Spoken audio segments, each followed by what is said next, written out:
Well, we've been talking a lot about if you give a mouse a cookie or if you give a mouse a muffin or any of those stories. And now it's our turn to put our ideas to paper. So we're looking for an animal and then something you could give it. And it'd be kind of fun if you could choose something that begins with the same letter as your animal. And remember, this is an if-then story. So if something happens, then something else is going to happen.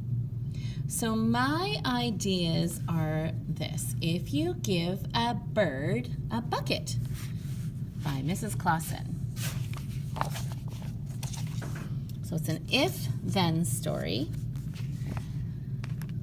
So if you give a bird a bucket, then it will collect rainwater. If there is enough water, it will dump it to make mud. If it makes mud, it will use it for a nest.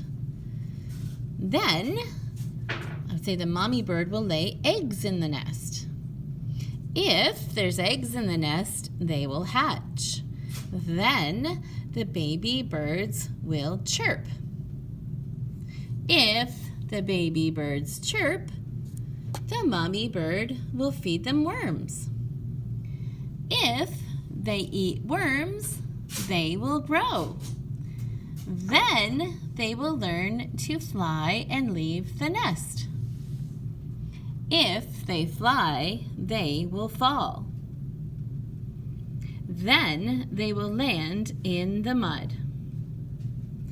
If they land in the mud, they will get all dirty, and then they will need to find a bird bath. If they need to take a bath, then you will give them a bucket. You can see the bird taking a bath in the bucket. So my story began with if you give a bird a bucket and how the bird begins by collecting rainwater. And it goes all the way down until the little baby birds are learning to fly. They fall out of the nest, they get all muddy, they need a bath, and then that bucket is used again at the end of the story to have a bird bath. Now, if I was following the pattern, my end here would say, and chances are, if they need to take a bath, you'll give them a bucket. Hope this is helpful.